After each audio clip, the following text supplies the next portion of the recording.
रयत शिक्षण संस्थेचे संस्थापक पद्मभूषण डॉक्टर कर्मवीर भाऊराव पाटील यांच्या 66व्या पुण्यतिथी समारंभाचे अध्यक्ष, महाराष्ट्र राज्याचे माजी मुख्यमंत्री, माजी केंद्रीय मंत्री, आपणा सर्वांचे मार्गदर्शक व रयत शिक्षण संस्थेचे अध्यक्ष आदरणीय खासदार शरदरावजी पवार साहेब, महाराष्ट्र राज्याचे उपमुख्यमंत्री माननीय अजितदादा पवार साहेब, त्याचप्रमाणे महाराष्ट्र राज्याचे मंत्री माननीय मकरंदाबा पाटील, सुप्रियाताई सुळे, माजी मंत्री शशिकांत शिंदे साहेब, सर्व माजी आजी आमदार, मॅनेजिंग काउन्सिलचे सर्व सदस्य, माननीय दिलीप वळसे पाटील साहेब, विशेषतः संस्थेचे चेअरमन आदरणीय चंद्रकांत दळवी साहेब, व्हाईस चेअरमन भागीरथ शिंदे साहेब, संस्थेचे संघटक माननीय अनिल पाटील साहेब, मॅनेजिंग काउन्सिलचे ज्येष्ठ सदस्य रामशेठ ठाकूर साहेब, त्याचप्रमाणे कडू पाटील साहेब उपाध्यक्ष, सर्व मान्यवर, तसेच मॅनेजिंग काउन्सिलचे सर्व मान्यवर सदस्य, संस्थेचे जनरल बॉडीचे सदस्य, लाईफ मेंबर, लाईफ वर्कर, कार्यक्रमासाठी उपस्थित असलेले सर्व शाखा प्रमुख आणि उपस्थित बंधू आणि भगिनींनो, खूप महत्त्वाच्या व्यक्ती या ठिकाणी उपस्थित आहेत. काही व्यक्तींचा नामोल्लेख करणं शक्य झालं नसेल तर कृपया माफी मागावी. रयत शिक्षण संस्थेचे संस्थापक व आधुनिक शिक्षण भागीरथ पद्मभूषण डॉक्टर कर्मवीर भाऊराव पाटील यांचे निधन 9 मे 1959 रोजी झाले. त्यांच्या 66व्या पुण्यतिथी समारंभासाठी आपण सर्वजण एवढ्या मोठ्या संख्येने कर्मवीर समाधी परिसरात उपस्थित झालात, त्याबद्दल सर्वप्रथम मी आपल्या सर्वांचे संस्थेच्या वतीने मनपूर्वक स्वागत करतो. पद्मभूषण डॉक्टर कर्मवीर भाऊराव पाटील यांनी महाराष्ट्राच्या ग्रामीण भागात डोंगर दऱ्यात राहणाऱ्या बहुजन समाजातील गोरगरीब मुलांना शिक्षणाची संधी उपलब्ध व्हावी म्हणून सन 1919 मध्ये रयत शिक्षण संस्थेची स्थापना केली. ही घटना महाराष्ट्राच्या समाज जीवनात अत्यंत क्रांतिकारक अशी आहे. कर्मवीरांनी महाराष्ट्राच्या ग्रामीण भागात शिक्षणाची जाळी निर्माण केली.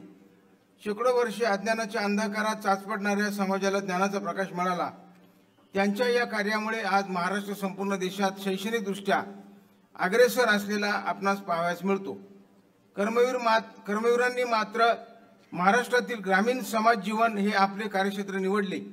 उच्च शिक्षणापासून आपल्या कार्याची सुरुवात न करता प्राथमिक शिक्षणापासून त्यांनी शैक्षणिक कार्याची सुरुवात केली. कर्मवीरांकडे प्रचंड मोठी दूरदृष्टी होती. समाजामध्ये खऱ्या अर्थाने परिवर्तन घडवून आणण्याचे असेल तर त्यांच्या मूलभूत प्रश्नांना हात घातला पाहिजे हे ओळखून अण्णांनी त्यावेळी सातारा जिल्ह्यात 578 व्हॉलेंटरी शाळा काढल्या. कर्मवीर भाऊराव पाटील यांच्या शैक्षणिक कार्याची 2 महत्त्वाची वैशिष्ट्ये आहेत. ती म्हणजे वसतिगृहयुक्त शिक्षण आणि कमाव व शिका योजना. सर्व जाती धर्माच्या विद्यार्थ्यांसाठी एकाच वसतिगृहाची निर्मिती करून कर्मवीरांनी खऱ्या अर्थाने समाजधिष्ठित समाज व्यवस्थेचा कृतिशील प्रयोग महाराष्ट्राच्या मातीमध्ये केला. तर गुणवत्ता असून सुद्धा केवळ आर्थिक परिस्थिती नाही म्हणून कोणत्याही विद्यार्थ्याचा शिक्षणाचा अधिकार नाकारला जाऊ नये यासाठी कर्मवीरांनी कमवा आणि शिका ही अभिनव योजना सुरू केली. आज या योजनेला राष्ट्रीय आणि आंतरराष्ट्रीय पातळीवर मान्यता मिळाली आहे. हे अण्णांच्या कार्याचे वेगळेपण म्हणावे लागेल. रयत शिक्षण संस्थेचा संख्यात्मक विस्तार करत असताना गुणवत्तापूर्व शिक्षणाला नेहमीच प्राधान्य देण्यात आलेले आहे. आधुनिक काळाची पावले ओळखून संस्थेच्या नेतृत्वाने शिक्षण प्रक्रियेमध्ये सातत्याने सकारात्मक बदल केल्यामुळे राष्ट्रीय आणि आंतरराष्ट्रीय पातळीवर रयत शिक्षण संस्थेची आपली एक स्वतःची स्वतंत्र ओळख निर्माण केलेली आहे. याचे प्रतिबिंब राष्ट्रीय मूल्यांकन आणि अधिस्वीकृती समिती बेंगलोर यांच्याकडून संस्थेच्या विविध महाविद्यालयांचे झालेल्या मूल्यांकनात स्पष्ट होते. शैक्षणिक वर्ष 24-25 मध्ये संस्थेच्या 11 महाविद्यालयांना A++, 8 महाविद्यालयांना A ग्रेड, 8 महाविद्यालयांना A+ ग्रेड तर 6 महाविद्यालयांना B++ हे मानांकन प्राप्त झालेले आहे. कर्मवीर भाऊराव पाटील सातारा या विद्यापीठाचा प्रथम पदवीदान समारंभ विद्यापीठाचे कुलपती माननीय CP राधाकृष्णन यांच्या उपस्थितीत पार पडला. या प्रसंगी एकूण 622 पदव्युत्तर पदवीधारक व 55 पदव्युत्तर पदवीधारक विद्यार्थ्यांना पदवी प्रदान करण्यात आली. जागतिक मराठी अकादमी व रयत शिक्षण संस्था यांच्या संयुक्त विद्यमाने जागतिक मराठी संमेलनाचे दिनांक 10 जानेवारी 2015 ते 12 जानेवारी 2025 दरम्यान आयोजन करण्यात आले होते. या सोहळ्याची संस्थेच्या इतिहासात सुवर्ण अक्षराने नोंद झालेली आहे. शैक्षणिक गुणवत्ता टिकवण्यासाठी व वाढीसाठी विशेष लक्ष देण्यात आलेले आहे। संस्थेने विद्यार्थ्यांच्या विकासासाठी विविध संस्थांशी सामंजस्य करार केलेले आहेत। रयत गुरुकुल प्रकल्पातून माध्यमिक व उच्च माध्यमिक स्तरावरील विद्यार्थ्यांना शिष्यवृत्ती परीक्षा, प्रवेश परीक्षा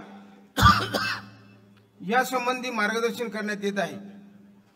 पुढील वर्षापासून शाळा महाविद्यालयामध्ये कृत्रिम बुद्धिमत्ता माननीय शरद पवार साहेबांच्या मार्गदर्शनाखाली आपण अभ्यासक्रम राबवत आहोत। भौतिक सुविधा उपलब्ध करून देण्यासाठी अनेक शाखांच्या इमारतीचे नूतनीकरण करण्यात आलेले आहे। काही इमारती नव्याने बांधण्यात आलेल्या आहेत। सर्व शाखांमध्ये इंटरॅक्टिव्ह पॅनल बसवण्याचे काम प्रगतीपथावर आहे। यावर्षी संस्थेच्या विविध महाविद्यालयांनी शिक्षण क्षेत्रात होणारे बदल प्राध्यापकांपर्यंत पोहोचावे यासाठी राष्ट्रीय व आंतरराष्ट्रीय चर्चासत्राचे आयोजन केलेले होते। पारंपरिक शिक्षणाबरोबर आधुनिक काळाच्या गरजा ओळखून विद्यार्थ्यांना कौशल्य आधारित शिक्षण मिळणे गरजेचे आहे, अशी भूमिका संस्थेचे अध्यक्ष व आमचे मार्गदर्शक माननीय शरदरावजी पवार साहेब यांनी सातत्याने मांडली व त्यासाठी आवश्यक असणाऱ्या सर्व सुविधा संस्थेमध्ये उपलब्ध करून दिल्या आहेत। क्रीडा क्षेत्रातील यश सुद्धा तेवढेच महत्त्वाचे आहे। संस्थेच्या विविध महाविद्यालयात आणि माध्यमिक विद्यालयात शिक्षण घेणाऱ्या विद्यार्थ्यांना पारंपरिक शिक्षणाबरोबरच त्यांच्यातील क्रीडा कौशल्याचा विकास व्हावा या माध्यमातून विद्यार्थ्यांनी आंतरराष्ट्रीय पातळीवर आपल्या क्रीडा कौशल्याचा ठसा उमटावा यासाठी कर्मवीर क्रीडा अकादमी यांची स्थापना करून त्याचे चांगले परिणाम आता सध्या दिसून येत आहेत। आज क्रीडा क्षेत्रामध्ये कौशल्यपूर्ण छत्रपती शिवाजी पुरस्कार मिळालेले 5 आणि आंतरराष्ट्रीय पातळीवर खेळाडू म्हणून ज्यांनी नामांकन प्राप्त केलं असे 6 खेळाडूंचा सत्कार या ठिकाणी मान्य अध्यक्षांच्या वतीने ठेवण्यात आलेला आहे। आजच्या जागतिकीकरणाच्या कालखंडात निर्माण झालेल्या स्पर्धेला सक्षमपणे तोंड देणारे विद्यार्थी घडवला पाहिजे ही आपली पहिली जबाबदारी आहे। या भूमिकेतून संगणक शिक्षण, स्पर्धा परीक्षा, कौशल्य विकास अभ्यासक्रम, कृषी तंत्रज्ञान, रयत विज्ञान परिषद, रयत टॅलेंट सर्च, रिसर्च जर्नल, रयत ऑलिम्पियाड, कृत्रिम बुद्धिमत्ता यासारख्या वैशिष्ट्यपूर्ण योजनांची आखणी करून नव्या जगाला आवश्यक असणारा माणूस घडवण्याचे काम एक ध्येयवादी वृत्तीने सुरू आहे। संस्थेची सुरू असलेली ही वाटचाल राष्ट्रीय विकासाला निश्चितपणाने चालना देऊ शकेल असा मला विश्वास वाटतो। या सगळ्या कार्यवाहीच्या मागे संस्थेचे अध्यक्ष मान्य शरदचंद्रजी पवार साहेब, संस्थेचे चेअरमन मान्य चंद्रकांत दळवी साहेब यांचा आणि त्याचबरोबर शासन पातळीवरून सर्वतोपरी मदत करणारे माननीय उपमुख्यमंत्री अजितदादा पवार साहेब या सगळ्यांचा याच्यामध्ये वाटा आहे। त्या सगळ्यांना पुन्हा एकदा मी उपस्थित राहिल्याबद्दल त्यांचे अभिनंदन करतो, मार्गदर्शन त्यांचे स्वागत करतो आणि माझे वास्तविक संपवतो। जय हिंद, जय महाराष्ट्र।